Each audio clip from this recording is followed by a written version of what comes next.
Impennate di omicidi in Veneto che registra un più 23% rispetto all'anno scorso, con il triste record nella Marca Trevigiana con ben 8 omicidi in appena un anno. In aumento in Veneto soprattutto i femminicidi, con 14 assassini, dati riferiti da giugno 2022 a giugno 2023 e quindi prima degli ultimi casi con Giulia Cecchettin nel veneziano e Vanessa Ballan nel trevigiano, a dirlo il procuratore generale di Venezia Federico Prato. Tutte le procure del distretto sono allertate, sono aumentati i casi, però sono stati creati dei gruppi specializzati sia di magistrati sia di polizia giudiziaria che se ne stanno occupando. Omicidi legati anche alla costante presenza dei reati in aumento del 7%, con il crimine organizzato e ascrivibile all'articolo 416 bis di stampo mafioso.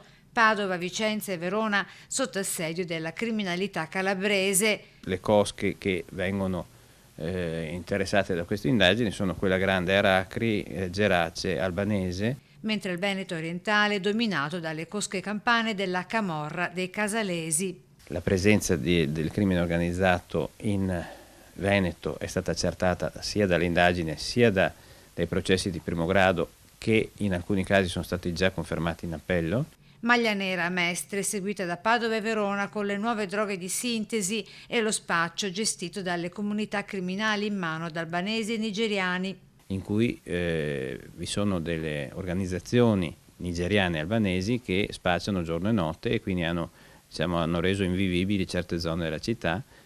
Anche qui c'è da parte dei questori la massima attenzione per prevenire il fenomeno, per arginarlo, e ovviamente da parte nostra c'è l'attività repressiva che non manca mai, perché questo è un settore, quello del traffico di stupefacenti, che è attenzionato da parte di tutte quante le procure venete. Con l'appello, sempre quello, nei tribunali resta la cronica carenza di organici amministrativi. Se potessimo avere quel 40% di personale amministrativo che ci manca, potremmo arrivare però a numeri che ci consentirebbero finalmente di definire i processi nei 24 mesi.